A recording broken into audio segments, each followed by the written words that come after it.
आलमी अमन पर हमला, हमास के सरबराह इस्माइल हनिया ईरान में कातिलाना हमले में शहीद। ईरानी सिक्योरिटी हुकाम और हमास के मुताबिक इस्माइल हनिया को इसराइल ने निशाना बनाया। इस्माइल हनिया को तेहरान में उनकी रिहाइशगाह पर गाइडेड मिसाइल से निशाना बनाया गया। इस्माइल हनिया ईरानी सदर की तकरीब हलफ बर्दारी में शिरकत के लिए तेहरान गए थे। मिसाइल हमले में इस्माइल हनिया का मुहाफिज भी शहीद।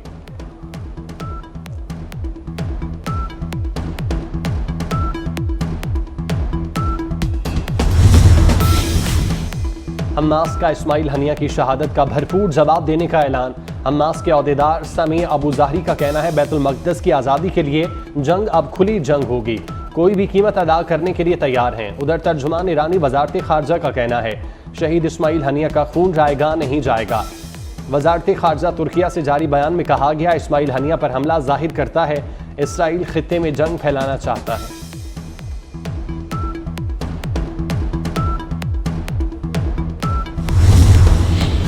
इस्माइल हनिया की शहादत, अमरीका ने इसराइल के दिफा का ऐलान कर दिया। अमरीकी वज़ीर दिफा लॉयड ऑस्टिन कहते हैं, इसराइल पर किसी भी हमले की सूरत में इसका दिफा करेंगे। मशरक़ वुस्ता में जंग नागुज़ीर नहीं, कशीदगी कम करने की कोशिश की है। इसराइली फ़ौज का हमले पर फौरी तबसरा और रद्द-ए-अमल से इनकार। शहीद इस्माइल हनिया ने फ़लस्तीन की आज़ादी के लिए अपना सब कुछ लुटा दिया।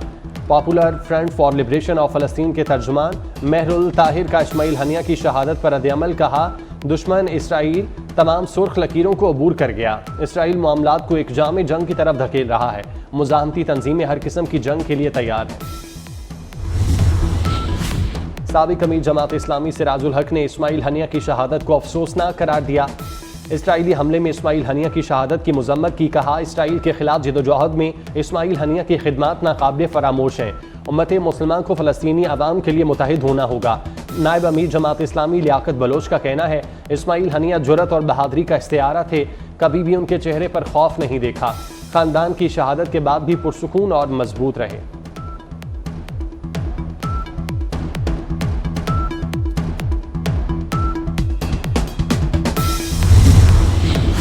इस्माइल हनिया 1962 में गजा के मगरिब में पनाह गुज़ीन कैंप में पैदा हुए।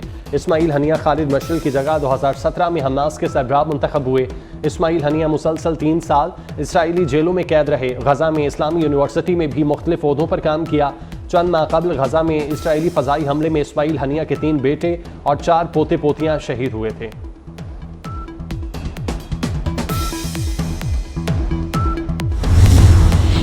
एलएनडी कोतल में पुलिस चौकी पर फायरिंग, 2 अहलकार और 1 शहरी शहीद। हमले में 1 अहलकार और राहगीर जख्मी। पुलिस ने मुल्ज़िमान की तलाश शुरू कर दी। वज़ीर दाखिला का शहादा को खिराज अकीदत, दहशत गर्दों के हमले की मज़म्मत। जमात इस्लामी के रावलपिंडी में धरने का 6ठा रोज़। जमात इस्लामी के कारकुन लियाकत बाग में मरी रोड पर मौजूद। हुकूमत से मुज़ाकरात का अगला दौर आज होगा। जमात इस्लामी का कहना है, महंगाई और बिजली बिल में भारी टैक्सेस का बोझ कम किया जाए।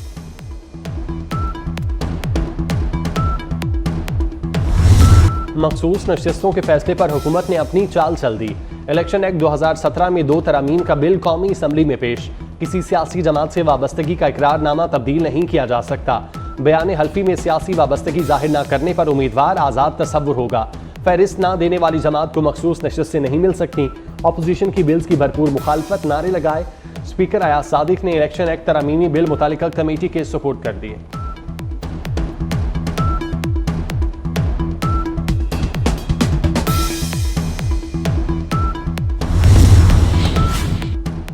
वफाकी वज़ीर दाखिला मोहसिन नकवी से MNA हमीद हुसैन की क़यादत में कुरम से ताल्लुक़ रखने वाले वफ़द की मुलाकात।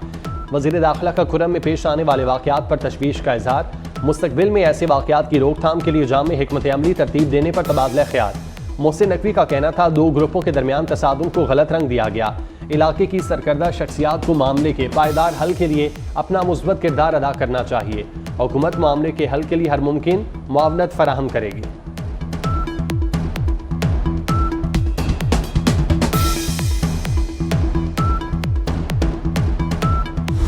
गवादर में शहीद सिपाही शबीर बलोच की नमाज जनाजा आबाई गांव में अदा कर दी गई। नमाज जनाजा में शहीद के रिश्तेदारों, अहले इलाका, सिविल और मिलिट्री हुकाम की शिरकत। 29 जुलाई को गवादर में बलोच यकजहती कमेटी के मुसल्लह अफराद ने सिपाही शबीर बलोच को शहीद किया। ईरान का दहशतगर्दी के पेश नज़र अफगानिस्तान के साथ बॉर्डर सील करने का फैसला। अफगानिस्तान में तालिबान के इक़्तिदार में आने के बाद से खित्ते में दहशतगर्दी में इजाफा। ईरानी वज़ीर दाखिला का मुस्तकबिल में गैर कानूनी अफगान शहरियों के ईरान में दाखिले को रोकने के लिए सख्त इक़दाम का इंदिया। कहते हैं 300 किलोमीटर लंबी 4 मीटर ऊंची दीवार तामीर की जाएगी।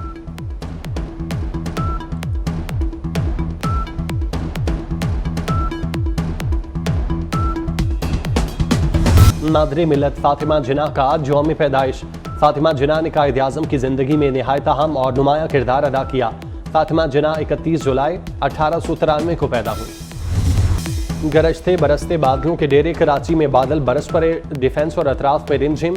मलीर काला बोर्ड में तेज़ बारिश। मुख्तलिफ इलाकों में पानी जमा। ठट्ठा बदीन सजावल जानशोरों समेत सिंध के दीगर इलाकों में बारिश का इम्कान। इस्लामाबाद पंजाब बालाई खैबर पख्तूनख्वा जनूबी बलूचिस्तान कश्मीर और गिलगित बल्तिस्तान में भी बादल बरस सकते हैं।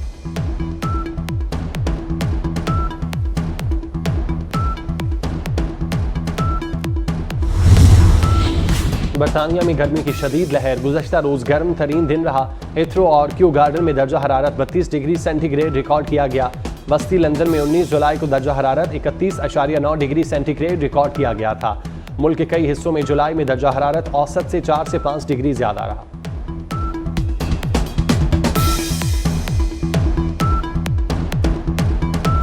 बांग्लादेश हुकूमत ने जमात इस्लामी और तलबा तंजीम इस्लामी छात्रों शब्बर पर पाबंदी लगाने का फैसला कर लिया। बांग्लादेश में सरकारी मुलाजमतों में कोटा सिस्टम के खिलाफ होने वाले एहतजाजी मुजाहिरों के बाद हुकूमत की जानिब से पाबंदी लगाने का फैसला किया गया। बांग्लादेशी वजीर कानून के मुताबिक हालिया पुरतशद्दुद एहतजाज को हवा देने में जमात इस्लामी और उसकी तलबा तंजीम इस्लामी छात्रों शब्बर मुलविस थी।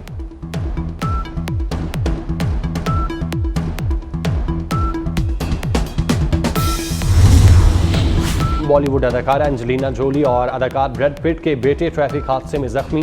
लॉस एंजलिस के अस्पताल में जेर इलाज। एंजेलिना जोली का बेटा लॉस एंजलिस में अपनी इलेक्ट्रिक बाइक चला रहा था कि सड़क पर एक कार से टकरा गया। हादसे के वक्त हेलमेट नहीं पहना हुआ था।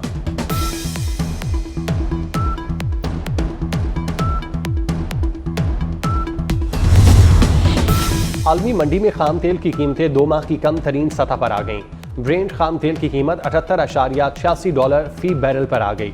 अमरीकी WTA खाम तेल की कीमत $75 फी बैरल हो गई। आलमी मंडी में खाम तेल की कीमतों में कमी की वजह से पाकिस्तान में भी पेट्रोलियम मसनूआत की कीमतों में कमी का इम्कान।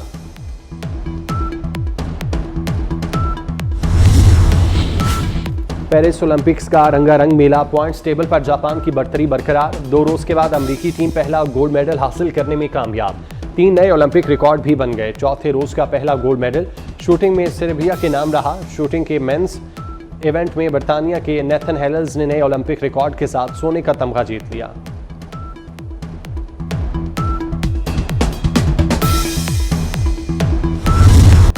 और कानों में रस घोलती बेमिसाल आवाज, नरम गुदाज लहजा, मधुर सुरों के साथ अल्फाज की खूबसूरत चाशनी।